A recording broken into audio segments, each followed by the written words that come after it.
Bienvenidos a Pizarrón en la Red. Esta semana, particularmente estos últimos días, han sido especialmente noticiosos en el ámbito educativo.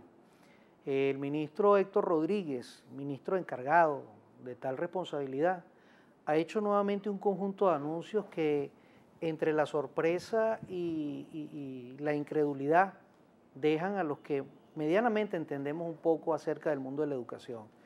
Pareciera que la consulta educativa nacional realizada el año pasado, con todos los costos que tuvo, que por cierto todavía no nos han dicho cuánto costó, y toda la parafernalia que estuvo alrededor de ella, parece que sirve ahora para justificar todo. Un reglamento de la profesión docente que finalmente ahora no sabemos en qué situación está, un reglamento de comunidades educativas que al parecer sustituiría la 058 y más recientemente unos anuncios que también no dejan de causar sorpresa. Se está hablando de reformar, nada más y nada menos que reformar la totalidad del sistema de educación media. Uno a veces no sabe si estos funcionarios del gobierno saben de qué están hablando o la magnitud o las implicaciones que eso tiene. Pero en fin, hay ya unos anuncios que son sumamente preocupantes y que podemos cuestionar, como el tema de los horarios integrales. Por ejemplo, nos preguntamos, ¿sabrá el ministro de Educación que no es igual institución a infraestructura? ¿Sabrá que en muchísimas infraestructuras a veces funcionan hasta no uno, sino hasta dos y hasta tres planteles más las misiones? ¿De dónde va a sacar la infraestructura física para hacer un horario integral? Son preguntas que valdría preguntarle al abogado Héctor Rodríguez, porque pues, definitivamente pareciera que no está muy bien informado. Otra cosa que también ha empezado a rodar en la red y en estos días es el tema de la nueva propuesta curricular. Propuesta curricular, de paso, se ha dicho que, bueno, nos llena de bastantes dudas y que, bueno, ojalá de verdad avanzara en un tema de consulta a todos realmente los sectores del país que pueden y deben opinar en esa materia. Porque, bueno, ciertamente, definitivamente necesitamos dar una discusión acerca de eso, pero una discusión que sea suficientemente amplia y no solamente propaganda para un programa o para un momento determinado. En cuanto a la educación superior, pues bueno, también en estas semanas ha habido bastantes noticias, especialmente el día miércoles 15 de abril, ocurrió un hecho histórico del que nos vamos a referir en el programa de hoy con nuestro invitado. Paralelo a eso, pues también cabe decir que nuevamente ya muchísimas universidades comienzan a anunciar la debacle financiera que les ocurre todos los años, comedores cerrados, la UCLA cerrada por falta de transporte, en igual situación el comedor de la ULA, de la UNEYE, en fin. Nuevamente pues se presentan ya en este mes de abril ya los síntomas de lo que todos los años los universitarios advertimos, y es un presupuesto deficitario, un presupuesto que ahoga, que asfixia y que destruye la Universidad Venezolana. Bueno, nuestro invitado de hoy es el profesor Andrés Eloy Trujillo. Él es presidente, gremialista, presidente de la PROUPEL Miranda, profesor, investigador, historiador, además una persona que ha estado muy vinculada a este mundo de la lucha universitaria. Podemos decir que el día de ayer, 15, ocurrió un hecho insólito en los últimos, por lo menos inédito, en los últimos 15, 16 años, y es el hecho de que todos los sectores universitarios, todos, entiéndase bien, todos, los sindicatos, los gremios, presentaron una propuesta unificada. Una propuesta que incluso, Andrés, mucha gente piensa o que como que es muy optimista, otros por otra parte piensan que hay como que más bien es hacer justicia, pero definitivamente pues una propuesta que se le presenta al gobierno, los universitarios unidos del país le estamos diciendo al gobierno nacional, mira, esto es lo que los profesores, los obreros, los administrativos universitarios deben ganar. ¿Es justicia esta propuesta? ¿Es irrisoria?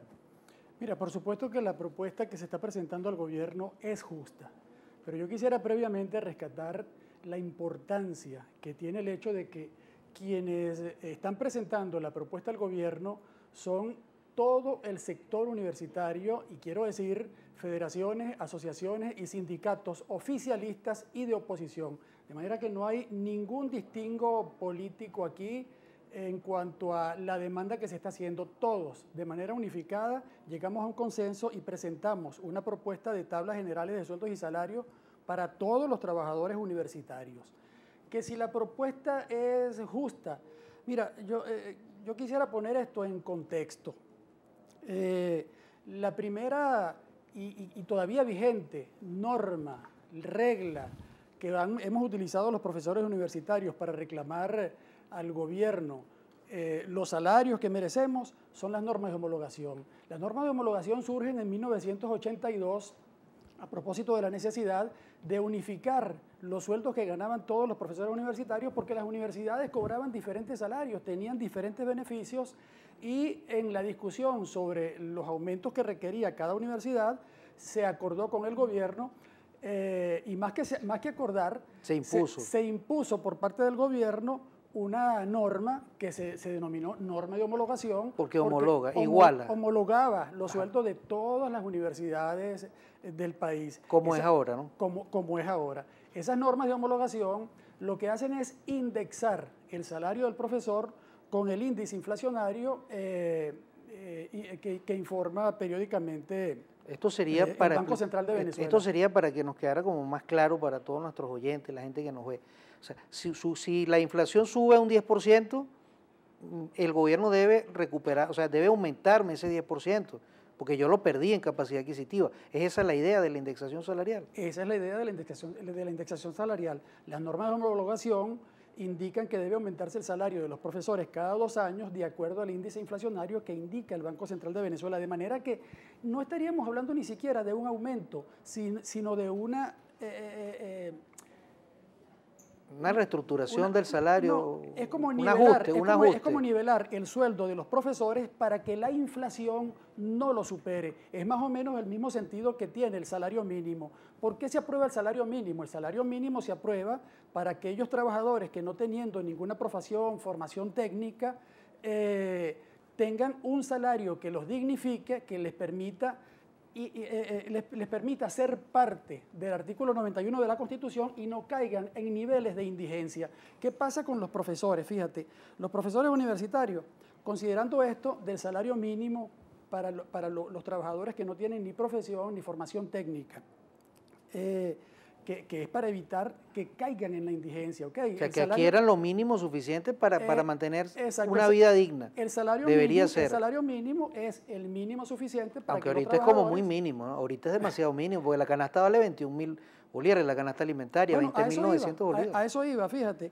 Si el salario mínimo de es diseñado para que los trabajadores obtengan el ingreso suficiente que les permita vivir dignamente y que no sean superados por el índice de inflación, yo revisando el sueldo que tienen los profesores universitarios en este momento en el nivel de titular, instructor, es de 5.622 bolívares, y la canasta alimentaria según el Senda es de 18.342,96 bolívares. O sea, están igualados al salario mínimo. No, lo que está sucediendo aquí es que debajo. Los profesores estamos en niveles de indigencia porque no contamos ni siquiera con la condición que le otorga el salario mínimo a los trabajadores que, como dije antes, no tienen formación técnica, universitaria y profesional y están protegidos por ese salario mínimo. Claro, cuando estas normas se aplican, recuerda también que era un país distinto.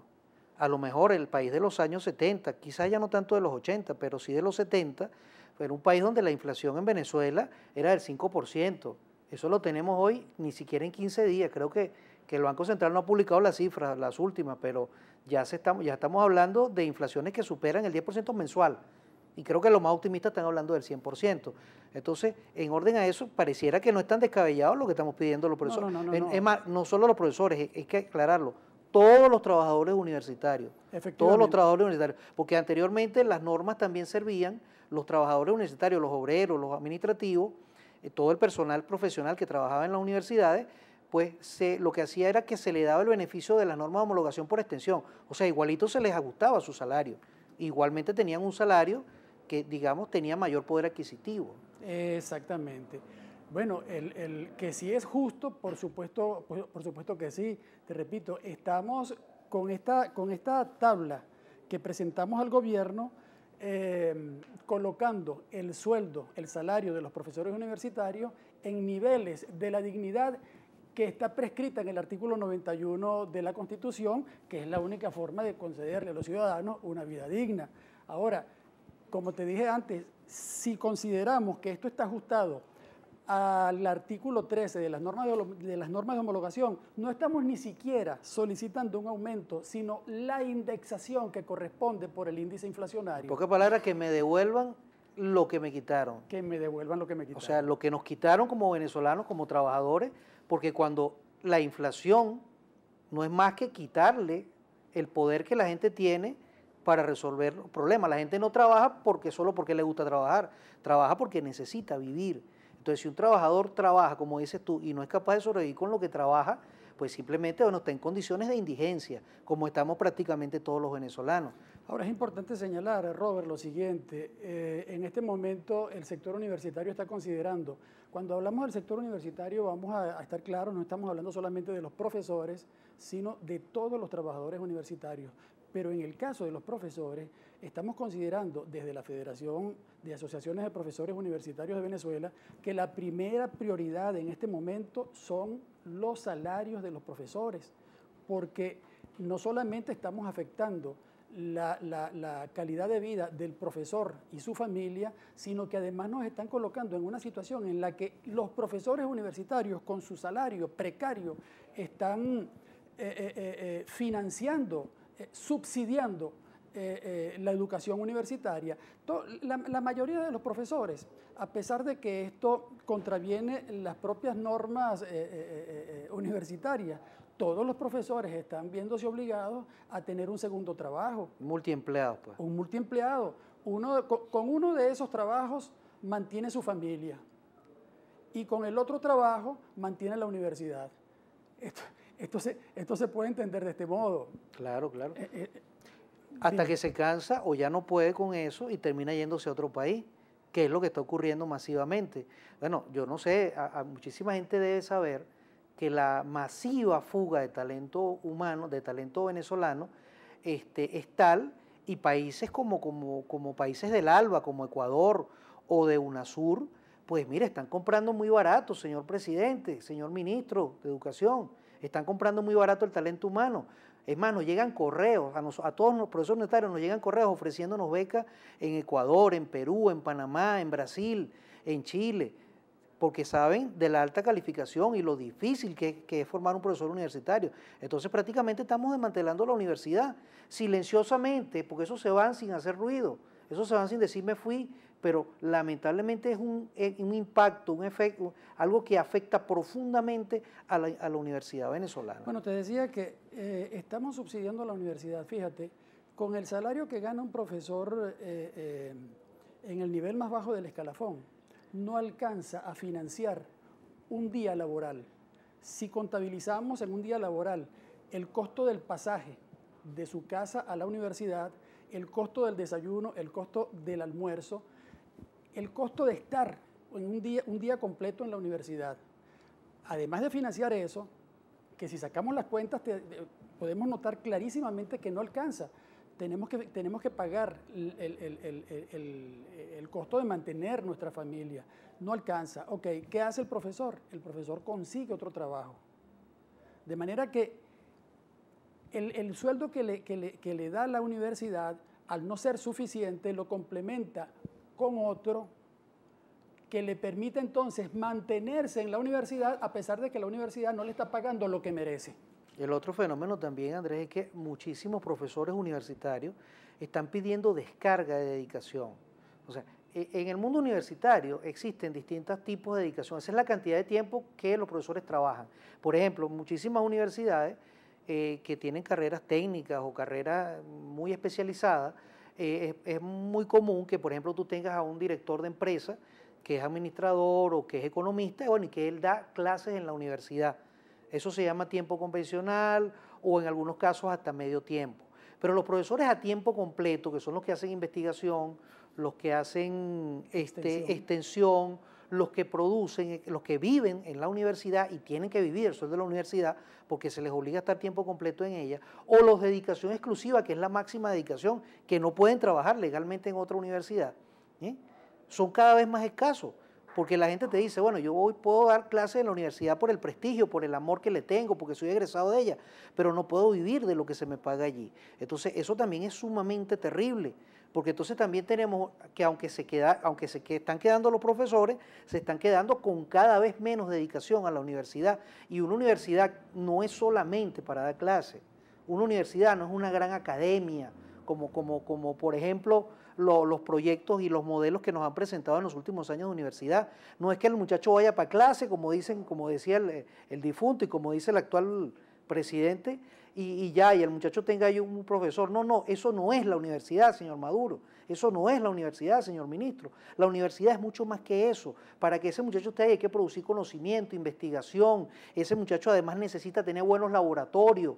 Es lamentable y triste que tenemos el internet más lento de América Latina, que no tenemos wifi, que no tenemos ni siquiera el acceso mínimo a las redes de conocimiento en nuestras universidades. Es más, ni siquiera ya ni siquiera estamos hablando de computadoras, ni biblioteca, ni laboratorios, son baños también, es transporte, o sea, son los servicios mínimos necesarios. Y eso también se inscribe pues, en una profunda crisis. Y se hace extensivo, por supuesto, también a los profesionales, los obreros, los administrativos, que también pues, viven en condiciones sumamente precarias en este momento. Sí, mire, cuando hablamos hace un momento mencionaste la fuga de talentos. Yo diría que fuga de talento y deserción también de los profesores universitarios, porque como bien dijiste ahora, quienes tienen la dedicación exclusiva o el tiempo completo, al no ver que el salario que perciben les alcanza para mantener dignamente a su familia, optan por solicitarle a la universidad que les cambien la dedicación al medio tiempo y buscan entonces en otro mercado laboral un trabajo que les permita un ingreso que sí les dé para mantener entonces a sus familiares. Esa situación es grave porque entonces no se trata solamente de la fuga de talentos promovida por proyectos tan importantes y atractivos como el Prometeo de Ecuador, sino internamente la salida de la universidad a otro mercado laboral. Que significa también destruir paulatinamente la formación del talento que necesita la universidad, que necesita el país para el desarrollo. Bien, fíjate tú, otra cosa que nosotros también tenemos que tener clara es, hay una propuesta. Por primera vez, todo el mundo universitario está de acuerdo en que las condiciones de la universidad venezolana son realmente para declararla en emergencia. En sus manos, señor presidente de la República, está esto. ¿Okay? Tú avisoras, Andrés, la probabilidad de que haya consenso o que haya conflicto.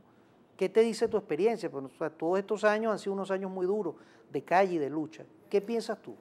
Mira, yo debo decir que me siento optimista por una razón. La propuesta que se acaba de presentar al gobierno es una propuesta de todo el sector universitario, incluidos el sector oficialista y el sector oposición, si acaso es necesario que dividamos la universidad también en los dos toletes en lo que está supuestamente dividido el país. Eso me hace sentir muy optimista porque, bueno, es una propuesta de consenso. Ese consenso debe leerlo muy bien el gobierno y medir la respuesta que va a dar. Ahora, no descartamos desde las asociaciones de profesores, desde la federación, ningún escenario en el que tengamos por lo menos que salir a la calle, en el que tengamos que continuar el diálogo hasta donde sea necesario, pero no descartamos ningún escenario de lucha para lograr que al final conquistemos lo que estamos solicitando. Bien, ojalá que el gobierno entienda bien este mensaje, entiéndalo bien, señor Maduro. Señor presidente, está en sus manos nuevamente reeditar el conflicto universitario o alcanzar por primera vez un gran consenso nacional y empezar a caminar en las soluciones para cuidar una universidad que no es de ningún sector, que una universidad que le pertenece es a todos los venezolanos y que es fundamental para superar todos los problemas y todas las carencias que tenemos en este momento. Muchas gracias, profesor.